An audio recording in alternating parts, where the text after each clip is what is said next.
تو میرے بھائی آپ قرآن جب پڑھیں گے نا ترجمے کے ساتھ آپ کو ساری چیزیں آسانی سے سمجھ آ رہی ہوں گی. کوئی ایک موٹا مسئلہ ہے، طلاق کا مسئلہ ہے، ٹھیک ہے نا، کچھ ایسے وراثت کے مسئلے ہیں، ٹھیک ہے نا، وہ اگر آپ کو سمجھ نہ آئے تو آپ علماء سے رجوع کر سکتے ہیں. اور اس میں بھی آپ، میں نے جیسے کہ آپ کو کرائٹیریا بتایا ہے، کرائٹیریا یہ ہے کہ آپ نے سب کی جو ہے نا رائے دیکھنی ہے، بریلویوں کی بھی دیکھنی ہے، دیوبندیوں کی بھی دیکھنی ہے، ٹھیک ہے نا. آپ مطلب اس میں علماء سے رجوع کریں جو مسئلہ نہیں سمجھ آ رہا، ٹھیک ہے نا. تو اکیلے آپ کو اگر قرآن مجید آپ پڑھیں آسان ہے بہت، آپ کو تو آرام سے سمجھ آ رہا ہوگا، تو اس میں کون سی ایسی مشکل بات ہے؟ مجھے سمجھائیں آپ. ترجمے آج آپ کی آسان اردو میں ترجمے ہوئے ہیں. صحیح عثمان صاحب، ماشاءاللہ آپ نے بہت اچھا فرمایا ہے. تو نیکسٹ سوال میرا ہے آپ سے کہ کیا فرض نماز کا پڑھنا کافی ہے؟ سنتوں کو اگر چھوڑ دیا جائے تو کیا سنتوں کو چھوڑنا گناہ ہے؟ یہ اکثر کیا گیا ہے اوروں سے، میں آپ کی رائے بھی چاہتا ہوں کہ آپ بھی اس پہ اپنی رائے دیں. ہاں دیکھیں، فرض نماز پڑھنا بالکل کافی ہے، ٹھیک ہے نا. اگر سنت آپ پڑھیں تو وہ اس میں آپ کو ایکسٹرا ثواب ہے، اس کا ثواب ہے آپ کو، ٹھیک ہے نا، ثواب ملے گا آپ کے لیے، ٹھیک ہے نا. لیکن اگر اس کو چھوڑ دیا آپ نے، سنت کو کسی مجبوری کی وجہ سے، کہیں جلدی تھی، آپ صرف فرض نماز پڑھ کے چلے گئے تو آپ کی نماز ہو جائے گی، کافی ہے، ٹھیک ہے نا. یہ تو ایک مطلب کہ افضل ہے کہ سنتے ہاں پڑھیں. افضل ہے کہ ثواب کی، اگر دیکھیں نا، میں وہی چیز تو بتا رہا ہوں نا، اگر فرض نماز کے بعد آپ سنت جو ہے نا ادا کریں تو وہ اس میں ایکسٹرا ثواب ہے. لیکن یہ کبھی نہیں کوئی کہتا کہ جو ہے نا اگر فرض نماز کے علاوہ اگر سنتیں چھوڑ دیا کسی نے تو نماز نہیں ہوگی یا گناہ ملے گا. جو لوگ کہتے ہیں نا کہ گناہ ملے گا تو یہ وہ غلط بات کر رہے ہیں. گناہ کیسے ملے گا؟ حضور صلی اللہ علیہ وآلہ وسلم نے ترغیب دلائی ہے کہ سنت اگر نوافل نماز یہ ادا کرو گے تو اللہ تعالیٰ آپ کے لیے جنت میں محل تیار فرمائے گا، ٹھیک ہے نا. اس کی ایک فضیلت ہے، ان کو دیکھیں، فرض نماز کی جو کل ٹوٹل رکعات ہیں وہ 17 رکعات ہیں، ٹھیک ہے نا. اب اگر ایک نو مسلم ہو، اسے صرف عشاء کی نماز کی جو ہے نا 17 جو ہے نا رکعات پڑھنی پڑ جائیں، اور اس کے لیے آسانی آپ نہ کریں اور اس کو یہ بتائیں نہیں جی اتنی رکعات پڑھنی ہے. مجھے یہ بتائیں، آپ کیا اس نو مسلم کے لیے ایک مشکل نہیں کھڑی کر رہے؟ وہ تو سمجھے گا یار یہ تو مطلب بہت زیادہ ہے یار، برڈن آ گیا، ٹھیک ہے نا. ایک دم سے آپ نے اس کو، یہ ہوتا ہے کہ آپ کسی اب مطلب تقوی کے آپ پیک پر چلے گئے ہیں، آپ بہت مطلب اللہ تعالیٰ کو بہت رسپانسیبل ہو گئے ہیں، آپ اپنے نوافل ادا کریں، فارغ وقت میں جو ہے نا آپ اللہ تعالیٰ کو یاد کریں، نفل ادا کریں، سنتیں ادا کریں. لیکن آپ ایک نو مسلم کے اوپر یکدم سے جو ہے نا اتنا بڑا برڈن ڈال دیں گے، صرف عشاء کی رکعت اس کو 17 بتا دیں گے، ٹھیک ہے نا، تو وہ تو جو ہے نا اپنے اوپر ایک بہت بڑا بوجھ اس کو سمجھے گا. تو میرے بھائی فرض نماز پڑھنا کافی ہوتا ہے.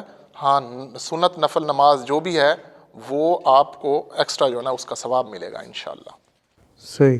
جی جی. تو عثمان صاحب میرا نیکسٹ سوال ہے آپ سے کہ نماز میں جو شہادت کے لیے انگلی اٹھائی جاتی ہے ہاں اس کا صحیح طریقہ کیا ہے؟ ہمیں تو مطلب کہ ہمارے مولوی صاحب نے یہی بتایا کہ مطلب کہ اشہد اللہ پہ اٹھانا ہے، الا اللہ پہ آپ لوگوں نے انگلی گرا دینی ہے. جی جی. کیا اس کا قرآن و حدیث میں کہیں ثبوت ہے؟ اگر نہیں ہے تو صحیح مطلب کیا ہے کہ ہمیں کس طرح کرنا میں چاہیے؟ آپ سے سوال کرتا ہوں، جس صاحب نے آپ کو یہ بتایا تھا کہ اشہد اللہ الہ پر اٹھانی ہے اور الا اللہ پر گرا دینی ہے، ان سے آپ نے یہ پوچھا کہ یہ کس حدیث میں لکھا ہوا ہے؟ ان سے تو ہم نے نہیں پوچھا. کیوں نہیں پوچھا آپ نے؟ دیکھیں پھر آپ کیوں اس پہ جب آپ نے پوچھا نہیں ہے، اس کو اسٹڈی نہیں کیا، اس کو پڑھا نہیں ہے اس مسئلے کو، آپ اس پہ عمل کیسے کر رہے ہیں؟ یہ تو پھر ہماری اپنی مسٹیک ہے، غفلت ہے نا آپ کی، غفلت ہے تو ہماری. غفلت ہے. ٹھیک ہے، میں آپ کو اس کا بتاتا ہوں. صحیح مسلم میں اللہ اپنا جو ہے نا اللہ کے رسول صلی اللہ علیہ وآلہ وسلم کا جو ہے طریقہ آیا ہے کہ حضور صلی اللہ علیہ وآلہ وسلم تشہد کی انگلی سے اس میں آیا کہ دعا کیا کرتے تھے، تشہد کی انگلی سے اشارہ کرتے اور اس سے دعا کرتے، ٹھیک ہے نا. اب اس کا دعا کرنے کا جو طریقہ آیا ہے وہ سنن نسائی کی ایک حدیث میں آیا ہے، ٹھیک ہے نا، کہ آپ صلی اللہ علیہ وآلہ وسلم اس کو جو ہے نا مسلسل موو کرتے تھے. موو مطلب اس کو حرکت دیتے اور اس سے دعا کرتے. یحرکوہا یدعو بہا کے لفظ آئے ہیں کہ اس کو حرکت کرتے اور اس سے دعا کرتے، ٹھیک ہے نا. تو یہ تشہد کی دعا ہے، آپ نے یہ مخصوص جو ہے نا کسی چیز کے اوپر اٹھانی ہے. میں آپ سے ایک سوال کرتا ہوں کہ اشہد اللہ الہ پر اٹھانی ہے کہ شہادت دینی ہے کہ اللہ تعالیٰ کے سوا کوئی الہ نہیں ہے، کوئی معبود نہیں، واشہد ان محمدن پر کیوں نہیں اٹھاتے انگلی؟ اس پر گواہی نہیں دینی کیا آپ نے؟ ہاں محمد اللہ کے رسول ہیں، ان پر گواہی نہیں دینی آپ نے، ادھر نہیں اٹھانی کیا انگلی؟ تو اس لیے آیا ہے کہ